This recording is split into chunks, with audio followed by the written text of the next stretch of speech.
જય સીતારામ. કર્મહિત ભવિષ્ય ચેનલના માધ્યમથી સીતારામ બાપુ સાણંદ આગળ બે એપિસોડમાં બતાવ્યું. એકમાં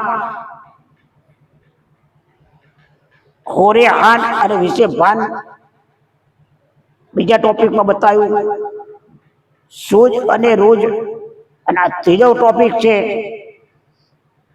આપણા ગયડાઓની કહેવત છે, મારી કહેવત નથી.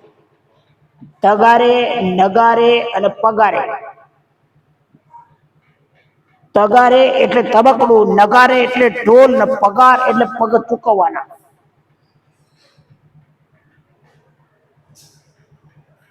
પહેલા જમાનાની અંદર રાજાઓ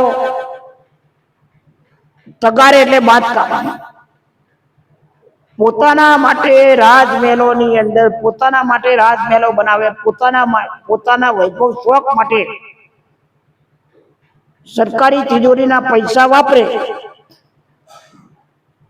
અને પબ્લિક નો ટેક્સ એ પોતે પોતાના વૈભવ શોખ માટે વાપરે. નવા નવા બાંધકામો કરે એ પોતાના માટે. એ પ્રજા દુખી થઈ જાય. શું થઈ જાય? દુખી થઈ જાય. જે સરકારી તિજોરીનો પૈસો ખોટા માર્ગે વપરાય,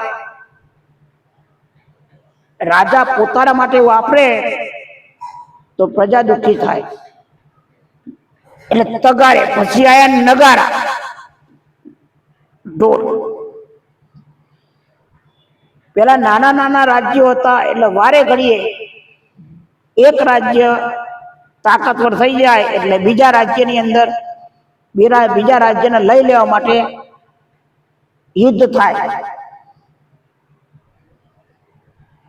એટલે વારે ઘડીએ નગારા વાગે, જાગતા રહેજો, તૈયાર થઈ જજો.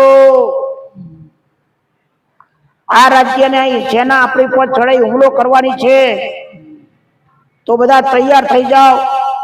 વારે ઘડીએ આવા ઢોલો વાગે, યુદ્ધો થાય. એમાં માણસો મરી જાય, ઢોરો મરી જાય, પૈસા પતી જાય, બધા દુખી ના દુખી જ રહ્યા. આવો બહુ સમય થયો. પણ જો એ બધા એકબીજાના આચરવાનું કામ કર્યું હોય, રાજ્યો મોટું રાજ્ય નાના ના આચવે, તો એ ઢોલો બધા મંદિરોમાં વાગત. ચા વાગત? મંદિરોમાં વાગત, સારા કાર્યો વખતે વાગત, શરણાઈઓ વાગત. તો એનાથી લોકોમાં સુખ શાંતિ ને શાંતિનો માહોલ રહે. તો પેલું તગારે, નગારે અને પગારે. પગારે એટલે જે રાજ્ય હોય, એ વખતની વાત કરું, જે રાજ્ય હોય એ સરકારી જે કામ કરતા હોય એ બધાના પગારો વધતા જાય, એનું ભૌતિક સુખ બધું હાલતા જ જાય.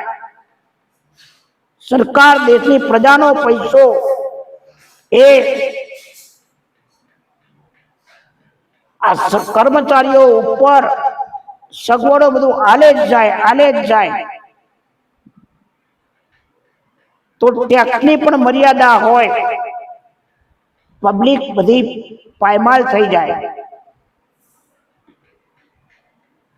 અને સરકારની તિજોરીઓ ખાલી ફરિયા ઝાટક થઈ જાય.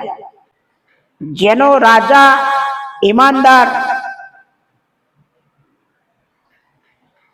એની પ્રજા સુખી. એટલે પેલા રાજા ઉપર ઋષિ મુનિઓ હતા. તમે કોઈ સિરિયલોમાં જોજો, મહાભારતની સિરિયલ જો, રામાયણની સિરિયલ જો, રાજાનો દરબાર હોય, બાજુમાં ઋષિ મુનિની એટલે ગુરુની ગાદી હોય. સરકારી નિયમો બધા એ ઋષિ મુનિઓ બનાવે, અને રાજા એનો એક રક્ષક હતો કે નિયમોનું પાલન કરાય અને પ્રજાની વચ્ચે રહેવું.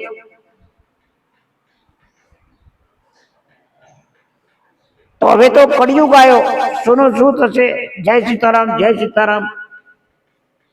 અને લાઈક કરો, શેર કરજો, લાઈક કરો, શેર કરજો, શેર કરો અને સબસ્ક્રાઇબ કરવાનું ભૂલતા નહીં. તમે સબસ્ક્રાઇબ કરશો તો આનો પુણ્ય આની કઈ આવક આવશે એ જીવદયામાં વપરાશે. તો સબસ્ક્રાઇબ એક ફેર જરૂર કરો તો એનો લાભ બીજાને પણ મળે. તમે ઘણા બધા વિડીયો જોતા હશો, હસવાના વિડીયો, એમાં લાઈક કરતા હશો, સબસ્ક્રાઇબ કરતા હશો, રૂપ સુંદર્ય જોતા હશો, સબસ્ક્રાઇબ કરતા હશો. પણ આ જીવદયાનું કાર્ય કરું છું, જીવદયાના ભાગ્ય રૂપી આવા કાર્ય કરો તો તમને પણ પુણ્ય મળશે. જય સીતારામ, જય સીતારામ.